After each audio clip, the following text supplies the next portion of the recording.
Selamat hari Senin teman-teman semua. Apa kabar teman-teman semua? Semoga kita semua tetap sehat dan tetap bersukacita di dalam Kristus. Harus saya akui bahwa 2-3 minggu terakhir ini, hari Senin saya sedikit terasa berbeda dari hari-hari Senin sebelumnya. Atau bahkan kalau kita bandingkan dengan hari-hari Senin di 2-3 bulan terakhir ini. Kenapa? Atau mungkin pertanyaannya apa yang berbeda?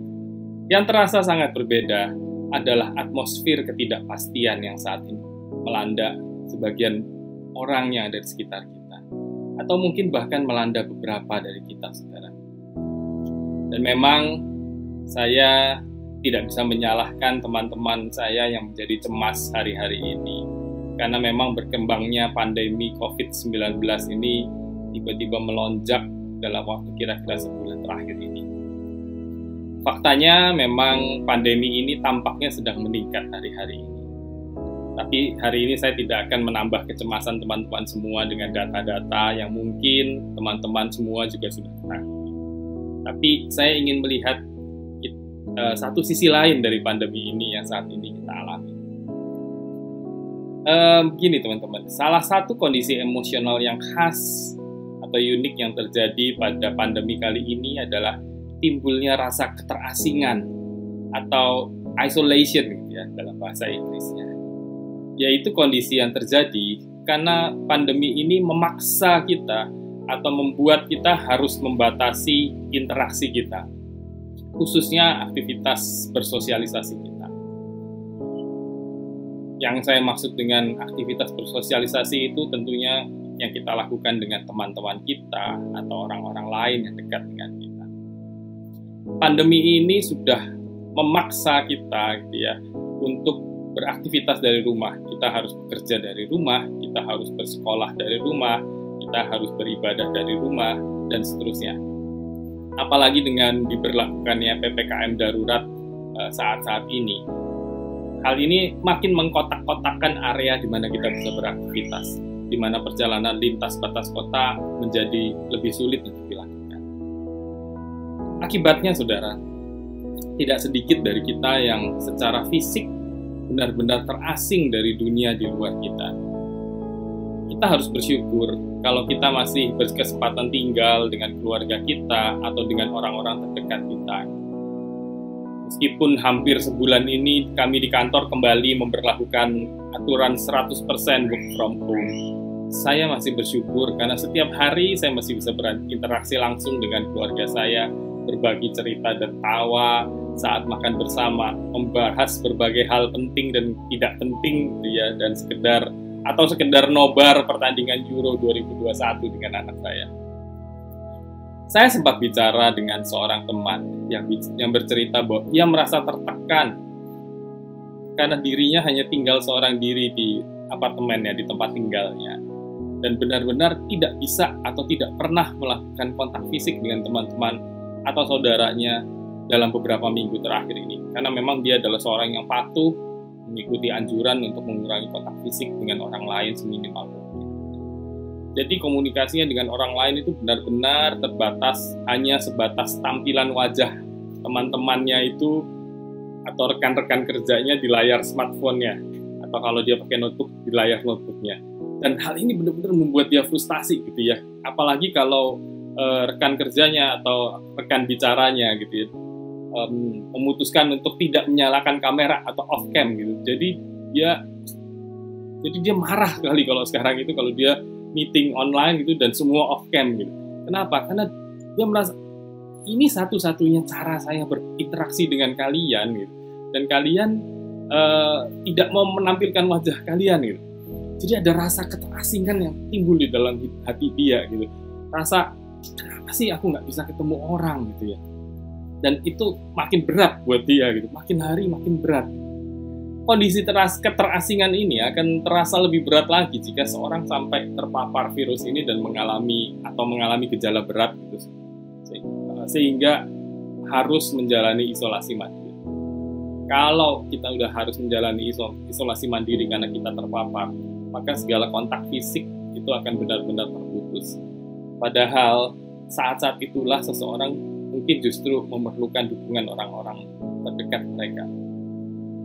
Sudah gak terhitung teman-teman atau kenalan saya, saudara-saudara, yang bercerita bahwa selama mereka sakit atau mengalami gejala-gejala ringan sampai berat karena terpapar virus ini, satu hal yang sebenarnya mereka benar-benar mereka rindukan, atau satu hal yang benar-benar mereka kehilangan, adalah kehadiran keluarga mereka, kehadiran teman-teman di sekitar mereka, untuk sekedar duduk santai sambil ngobrol beberapa saat di sebelah mereka, saling berbagi cerita, mungkin sambil memegang tangan mereka untuk menguatkan mereka, atau teman-teman yang menepuk pundak mereka untuk menyemangati mereka.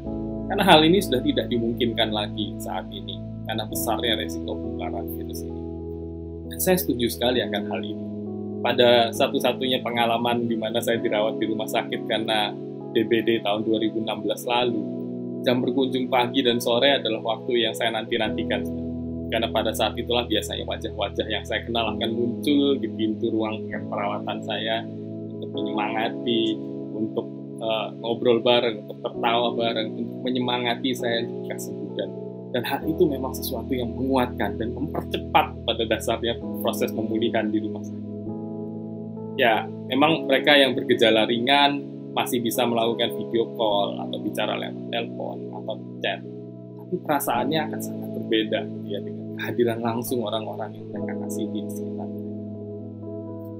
Dan satu hal lagi, saudara, yang paling menyedihkan buat saya adalah mereka yang terpapar sampai bergejala berat dan harus dirawat di ICU seorang diri. Benar-benar seorang diri, tanpa ada kemungkinan untuk bisa bertemu bahkan dengan keluarga inti mereka, orang tuanya, suami atau istrinya, dan anak-anak mereka secara fisik, sampai mereka bisa selamat keluar dari ICU dan pulih total dari penyakit ini. Saudara, pada saat-saat seperti ini, perasaan keterasingan atau perasaan ditinggal sendirian itu bisa datang dan mengusik kita. Perasaan bahwa kita terpisah, separated gitu ya dengan lingkungan kita. Perasaan di mana seolah-olah tidak ada yang menemani kita di dalam masa-masa sulit kita. Teman-teman, jika ada di antara kita yang mulai mengalami gejala keterasingan, ingatlah firman Tuhan dalam kitab Roma pasal 8 ayat 38 sampai 39. Sebab aku yakin bahwa baik maut maupun hidup, baik malaikat-malaikat maupun pemerintah-pemerintah, baik yang ada sekarang maupun yang akan datang, atau kuasa-kuasa, baik yang di atas maupun yang di bawah, ataupun sesuatu makhluk lain, tidak akan dapat memisahkan kita dari kasih Allah yang ada di dalam Kristus Yesus, Tuhan kita. Teman-teman, perhatikan baik-baik ayat. Apa dahsyatnya janji penyertaan Tuhan atas hidup kita yang bisa kita lihat di ayat-ayat ini. Sebab aku yakin bahwa tidak ada kondisi atau kejadian apapun yang dapat memisahkan kita dari kasih Allah. Atau dalam terjemahan The Message mengatakan, nothing can get between us and God's love. Jadi teman-teman, sekalipun orang-orang terdekat kita benar-benar tidak bisa hadir di sisi kita, ingatlah bahwa Tuhan selalu hadir beserta dengan kita. Tidak ada satu kondisi apapun yang benar-benar tidak ada sesuatu hal pun yang dapat menghalangi kehadiran Tuhan bersama. Kalau kita sakit dan harus isolasi, ruang isolasimu itu tidak bisa menghalangi kehadirannya. Kalau kita sampai harus dirawat di rumah sakit, pintu-pintu kamar perawatan rumah sakit itu tidak bisa menghalangi kehadiran Tuhan. Bahkan pintu-pintu ruang ICU yang biasanya tidak bisa diakses oleh pengunjung sekalipun, itu tidak bisa menghalangi kehadiran Tuhan. Tidak pernah sesaat pun, saudara, dalam hidup kita orang-orang percaya Tuhan. Sekalipun orang-orang terdekatmu mungkin dihalangi oleh aturan untuk menemanimu, orang-orang saudaramu, keluargamu tidak dapat menemuimu karena aturan, karena protokol kesehatan, Allah yang Maha Kasih selalu hadir untuk menemani. Saat kondisimu baik, kasih Allah ada di dalam hidup. Saat kondisi teman-teman tidak baik, kasih Allah yang sama juga tetap ada di dalam hidup. saat mengalami kondisi terburuk sekalipun, kasih Allah tetap ada dalam hidup. Sekalipun aku berjalan dalam lembah kekelaman, aku tidak takut bahaya, sebab Engkau beserta. Gadamu dan tongkatmu itulah yang. Demikian ungkapan iman dari Raja Daud yang dituliskan dalam Mazmur 23 ayat 4. Sekalipun aku berjalan dalam lembah kekelaman, atau dalam terjemahan lama, Alkitab terjemahan lama dikatakan, sekalipun aku berjalan dalam lembah bayang-bayang maut. Itu sebuah titik di mana maut mungkin terasa dekat sekali dengan kita. Daud berkata, aku tidak takut, karena aku tahu kamu dan tongkatmu itu menghibur. Aku tahu Engkau besertaku, karena Daud tahu dia tidak ditinggalkan sendirian, karena Tuhan selalu beserta dengan. Mari teman-teman semua, perdalam hubungan kita dengan Tuhan, dan rasakan kasih-Nya yang besar. Kasih yang tidak pernah meninggalkan kita, kasih yang tidak dapat dipisahkan dari hidup kita, seperti kata Roma 8 ayat 38-39 tadi. Kasih yang tidak akan membiarkan kita sendirian, kasih yang tidak akan membiarkan kita hidup dalam perasaan keterasingan, karena untuk selamanya Tuhan hadir bersama dengan kita. Manapun kita berada dalam kondisi apa, pegang janji firman-Nya, rasakan keadaan sangat biasa. Mari kita berdoa. Tuhan Allah Bapa kami yang di surga, kami mengucap syukur kalau pada hari ini kembali kami diingatkan bahwa penyertaan-Mu di dalam hidup kami adalah penyertaan yang luar biasa. Kami mengucap syukur punya Allah yang tidak pernah meninggalkan kami sesaat pun. Baik pada saat kami senang, pada saat kami susah, bahkan pada saat kami menghadapi hari-hari kami yang paling gelap sekalipun, Engkau ada bersama kami. Kasih-Mu tidak pernah meninggalkan kami. Karena itu Tuhan, kami tidak takut, kami tidak perlu merasa sendirian, kami tidak perlu merasa ditinggalkan. Karena kami tahu Tuhan, penyertaan-Mu itu Tuhan selalu ada bersama kami. Tidak pernah meninggalkan kami, tidak pernah melepaskan kami dalam kondisi apapun. Mari Tuhan, kami berdoa untuk bangsa dan negara kami, untuk masyarakat Indonesia yang saat ini menghadapi pandemi COVID-19, untuk masyarakat seluruh dunia yang saat ini menghadapi kondisi ini juga Tuhan. Mari Tuhan, berikan kepada pemerintah kami kebijaksanaan Tuhan, sehingga dapat mengatur semuanya, segala sesuatunya, sehingga kami dapat menghadapi masalah ini dan menang atas persoalan ini.